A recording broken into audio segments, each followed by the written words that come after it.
Then I would like to welcome our second keynote of this morning, Idit Katz, who is based in Ben Gurion University. She has been around for quite some time doing intriguing, I think, SDT-related work, in particular about work around homework, homework involvement by parents, also factors that explain why parents are capable of indeed developing a motivating style, some work with teachers, of course, also, and also the work with choice, which dates back, I think, to 2007, a paper in Contemporary Educational Psychology, which I find very interesting and is, I think, still relevant at this moment.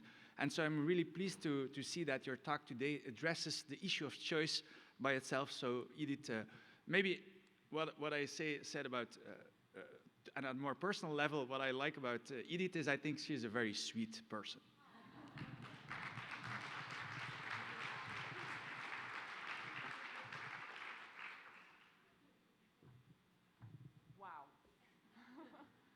Such an introduction. What can I say? So, good morning, everyone. And thank you so much for choosing to attend my presentation today. We will talk about this choice in a minute. I'm excited to share some of the research I've been working on with dear colleagues and students about how choice, motivation, autonomy, and well-being are related.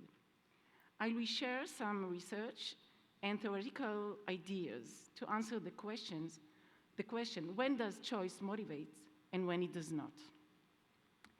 As we go through our day, we make many choices. Some are small and some are big. Some have long-term consequences as they are essential for our health and well-being, while others are not.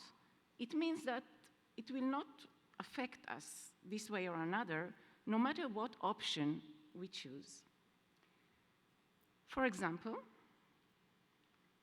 this morning we all made choices about what time to wake up, what to wear, what to eat for breakfast, and of course, whether or not to attend this presentation, which was hopefully the most significant good decision you made today, as there are great other presentation to choose from. All of these choices you made this morning, regardless of the level of consciousness at which you performed them, were motivated by a reason. Suppose I will ask you to reflect for a minute on why you chose to attend this session and not another. You will probably find a reason lying on the continuum ranging from autonomous reasons, such as this topic is so interesting to me, to controlled reasons, such as I must be there, otherwise I will feel bad when I'll see Idit during breakfast tomorrow. So either way, your choice was motivated. You had a reason to prefer one option over the other. However, this is not always the case. In many choices we make during the day, we do not have a preferred option. Sorry. And choosing one option over the other doesn't really make a difference. In this case, the options you have are considered empty, and thus the choice you make is regarded as an empty and not and the choice you make regarded as empty and not meaningful choice. When you choose between empty alternatives, you actually pick one of the options, but do not choose. Picking can be conceptualized according to self-determination theory as our motivation. The question of choice, preference, and motivation was previously asked by philosophers, economists, educators, and researchers who observed this question from various angles for many years now. The paradox of Buridan's donkey by Jean Buridan, or in its early versions by Aristotle, is an example of a philosophical starting point initiating extensive research on this topic. The story refers to a hypothetical situation wherein a hungry donkey is placed precisely midway between two identical piles of hay. Since the paradox assumes that the donkey will always go to the whichever is closer, that it will prefer one pile over the other, the poor thing dies of hunger, since it couldn't make a rational decision between the two identical piles of hay. So let me now give you an example of choice without preference, or an empty choice that has nothing to do with donkeys or branches of hay, and resembles a common misconception regarding the provision of choice. When my eldest son, Yuval, was in the first grade, he came home one day handing me a letter from his teacher, Miri. Wasn't the last letter I got from his teachers during the years. This is the letter. Dear Idit, as part of the Supporting Students Autonomy program at school, Yuval is asked to choose a personal research topic. He is asked to choose from the following topics: domestic animals, the flowers of our country, and flags. Unfortunately, Yuval did not choose a topic, which is holding him back in preparing the project. Please help him choose so that he can move forward. This was teacher Miriam. Yuval, who is now 31 years old, has been an autonomous, independent young man since then. This is why it surprised me when he said, "You can choose for me. I'm not interested in either of this subject. I want to do my project on chocolate, and this is not one of the options." So what do we have here? We have a teacher, a good teacher, who had good intentions. She learned that providing choice is an autonomy supporting strategy. This teacher gave Yuval empty options, options that were meaningless to him. Yuval is not a donkey, thank God. So he picked, or asked me to pick for him, one of the options. Sure enough, his teacher's Miri's good intentions in trying to enhance Yuval's motivation by providing him with choices didn't work. This is a typical example of a misconception regarding the provision of choice, namely, thinking that merely choosing between options will support the chooser's autonomy and enhance motivation. This misconception is apparent in teachers' and parents' practices, but also made distinguished researchers, such as Iyengar and Lepper in 1999, question the universality of the need for autonomy. In their research, Iyengar and Lepper provided what we consider, and we know now, they provided empty choices, such as the option to select the color or the crayon in which they write the answer with. They provided this choice to children from collectivist and individualist cultures. This type of option is empty because even if the child does prefer one color over the other, choosing a less desired color has no long-term consequences, if it has at all.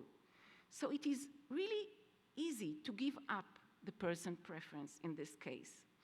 In the research, they found that this empty choice positively affected the individualist participants and negatively affected the collectivist ones.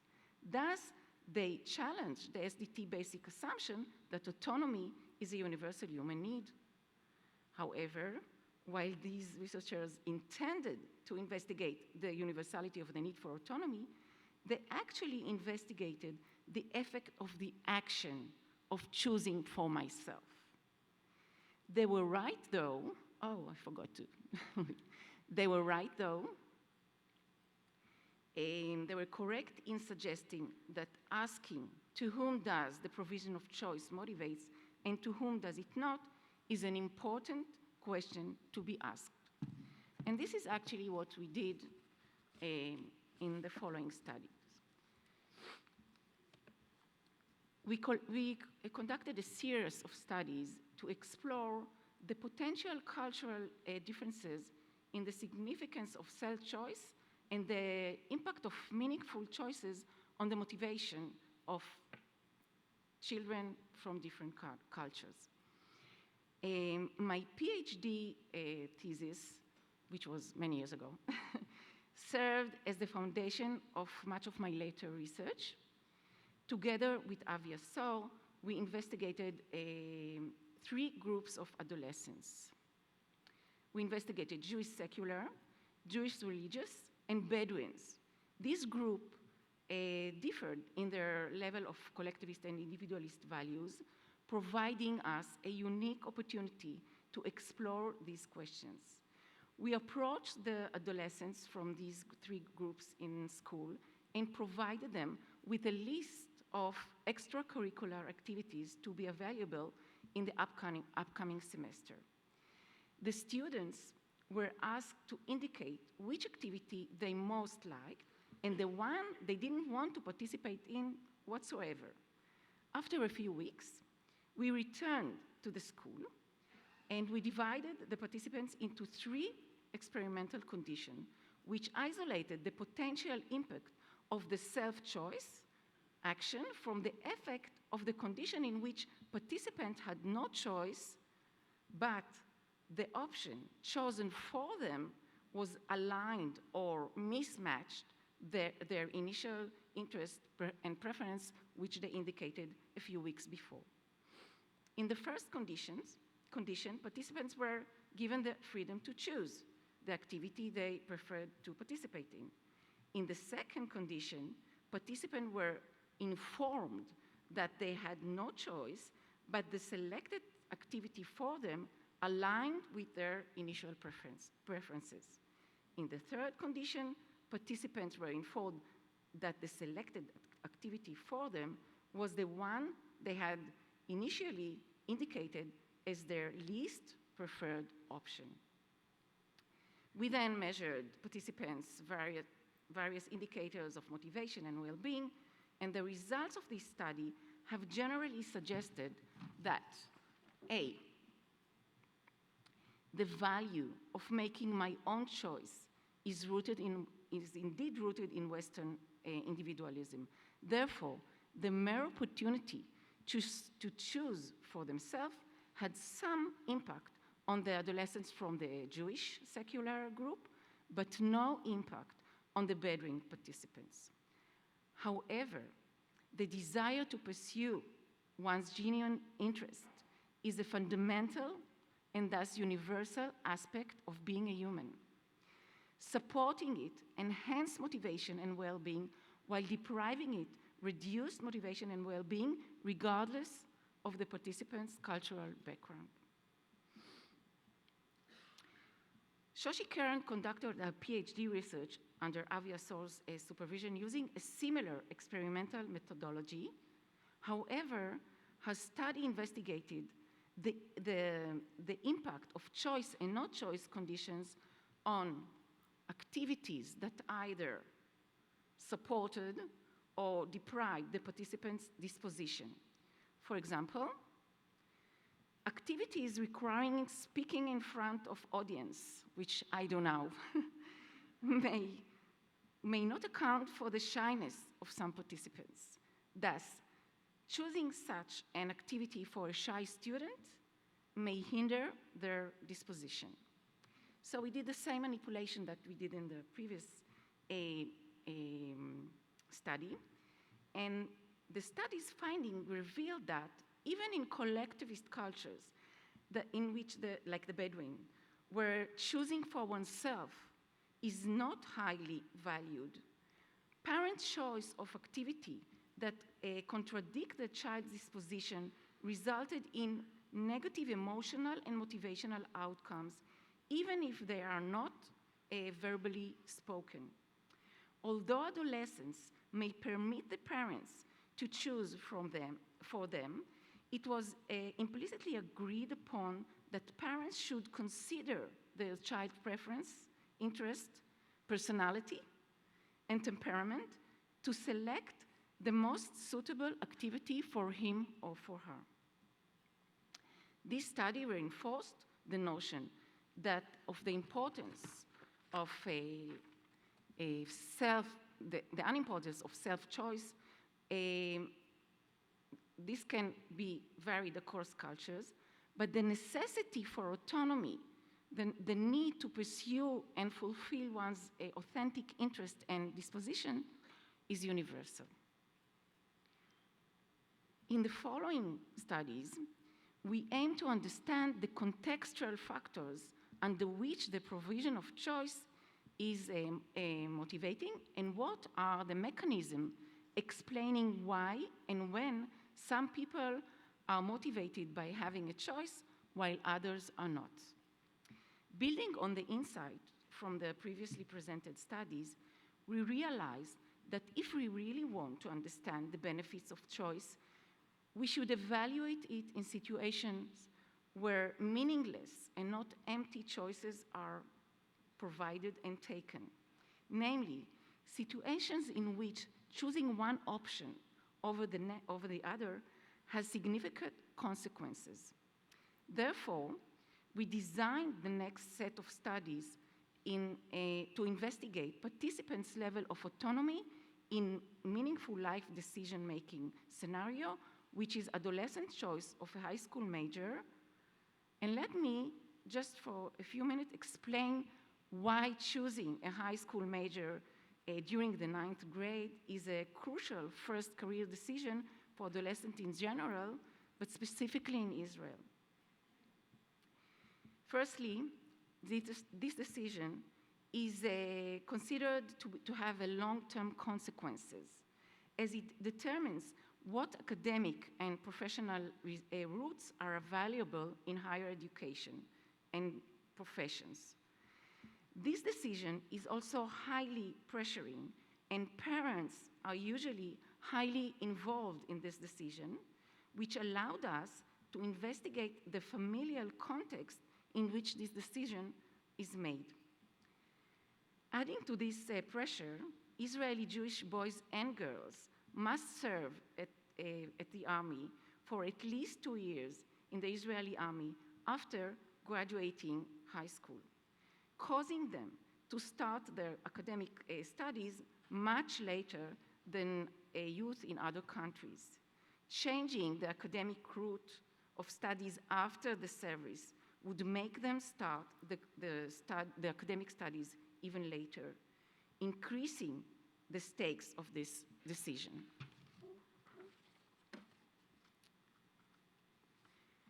Taking into account the importance of the decision and the potential effects of making this first career decision autonomously or not, we sought to understand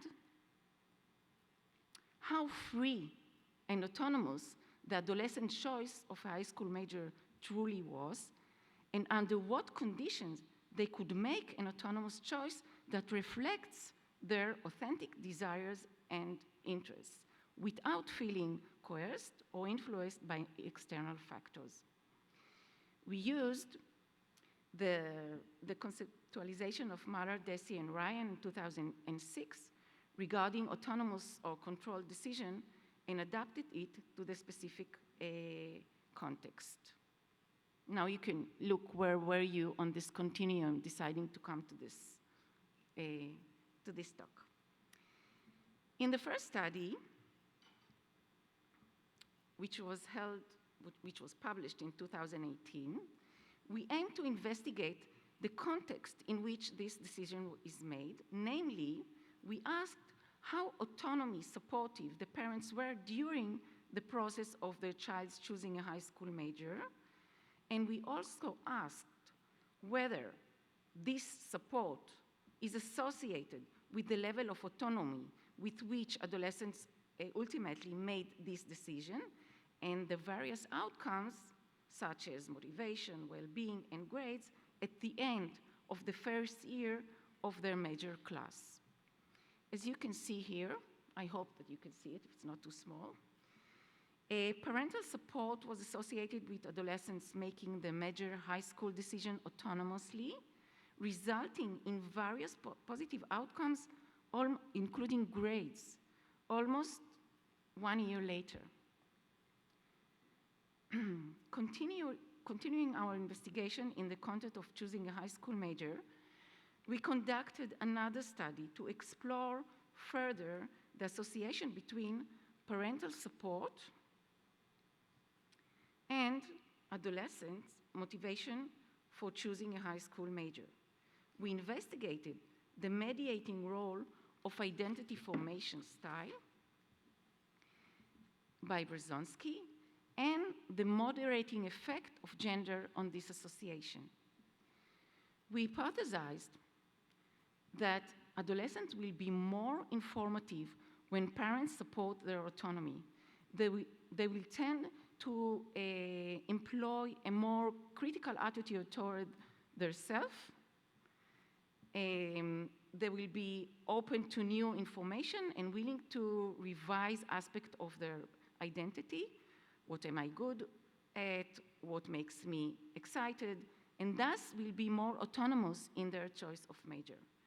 Regarding gender differences as a moderator, as you all know, we have many gender differences within education. In the context of choosing a high school major, unfortunately, girls are also less likely to choose STEM, which is science, technology, engineering, and mathematics professions and majors than boys for many reasons. One of the reasons is that STEM professions are still male stereotyped professions, and non-STEM fields like arts, literature, and history are more female stereotyped professions. Accordingly, we decided to investigate our hypotheses regarding the role of identity, style, and gender separately for those who chose STEM and as a major and those who chose a non-STEM. We conducted two analyses, one for non-STEM and one for STEM, using the Model 5 in process by Hayas. Let's look first at the result for the non-STEM. The results showed that gender had a main effect on adolescents' autonomous choice. Girls experienced more autonomy during the choice of a non-STEM major than boys. Moreover, the indirect effect of the informative identity processing style of choice was significant, indicating its mediating role. Simple slope analysis of the interaction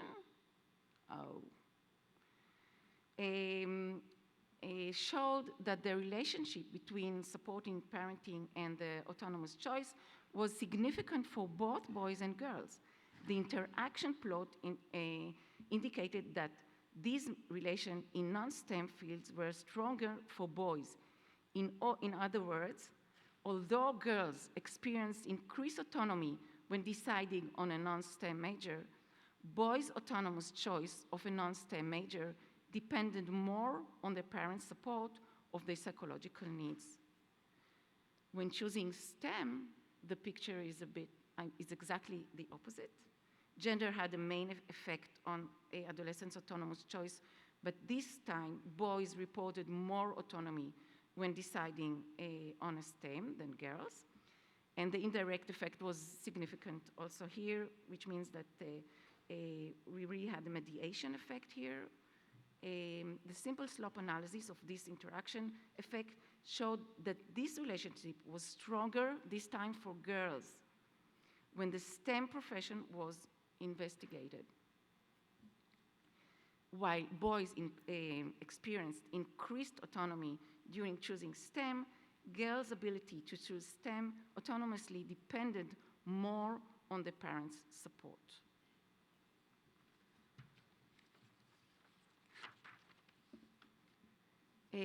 Let's go to general conclusions because I see that I do not have too much time. The general conclusion of this talk, which I hope you do not regret choosing, or let's summarize an answer to the question of when choice motivates and when it does not. The provision of meaningful choice is essential for promoting autonomy. It is crucial to offer options that hold significance and value rather than presenting empty or trivial choices. The context in which choices are presented plays also a vital role. Autonomy is fostered when decisions are made within a need-supportive environments. Supportive environments are particularly important when making a choice that challenges traditional expectations. And the last thing is that the informative identity style is the mechanism, or might be considered the mechanism, to explore all this. This research should be continued. I want to show you some of the contexts in which we study this. In parenting, schools, of course, kindergarten. We got to ask the youngest kids, what do they think about choice and motivation? Surprisingly also, we study this question in the prison, the male prison in Israel. Very interesting research. Unfortunately, the student will not attend this conference, so it won't be presented. Career decisions, which you can hear about next Friday, right, with Regina. And in relocation. I want to thank all of you for attending this presentation, but especially my colleagues, Professor Otal Slobodin and Dr. Rinat Cohen, and my PhD wonderful students that I couldn't do anything without them. Where are you? Regina Ben-Shitrit, Adi Ardan, Tzvia Samocha, and Meira Nachshon. Thank you very much. Thank you very much.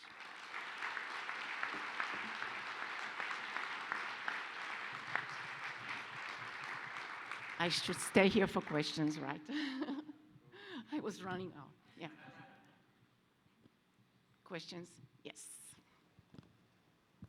Hello, thank you so much for this interesting topic.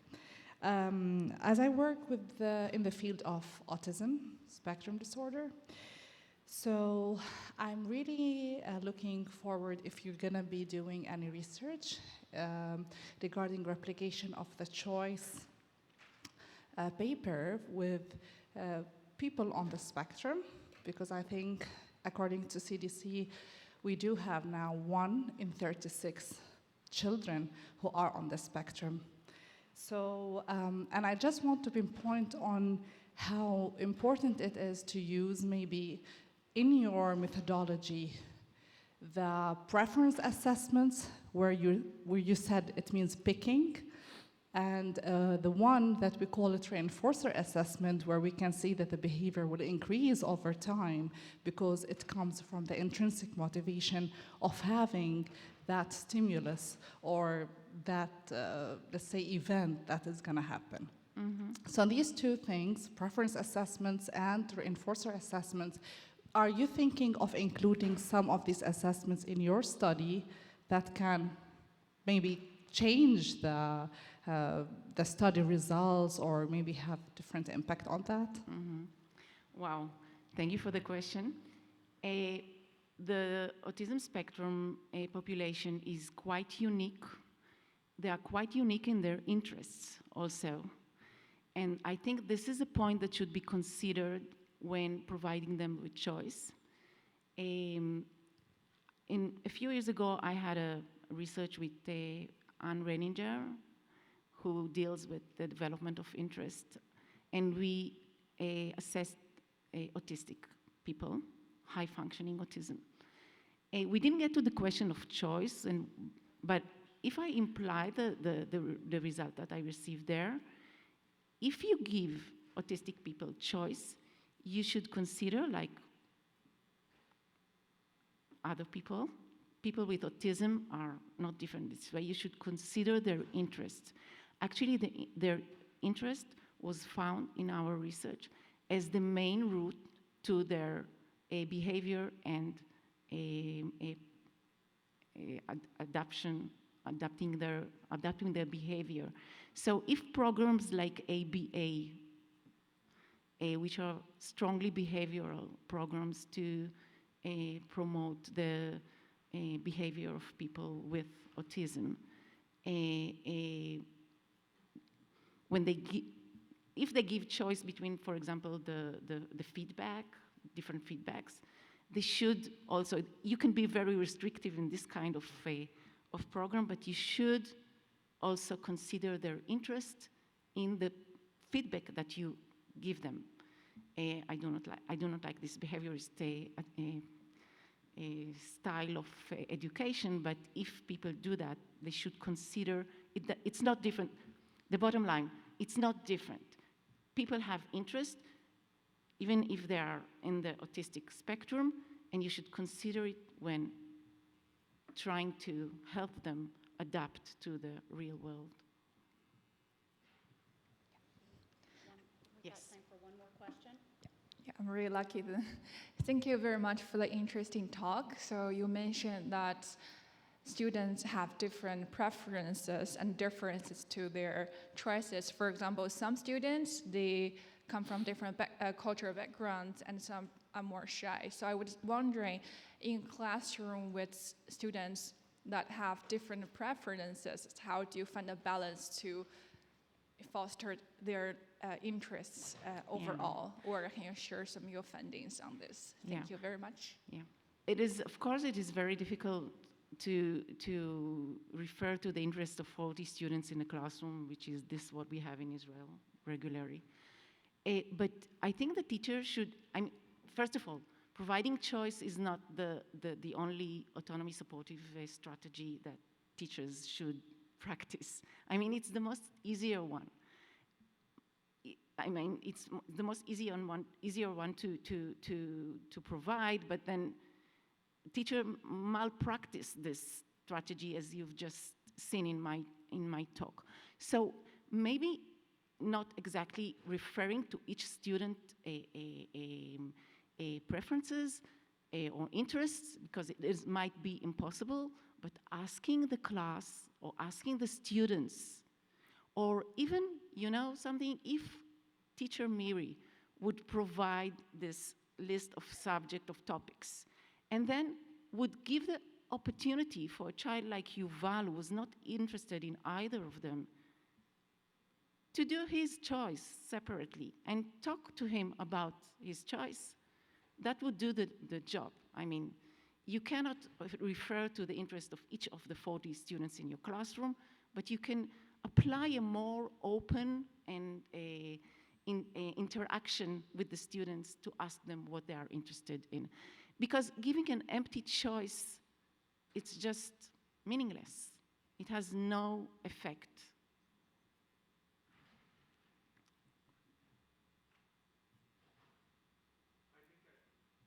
Go ahead, Shannon. Oh, okay. Sorry, I think we have no other choice than to close the session. Thank you for being here.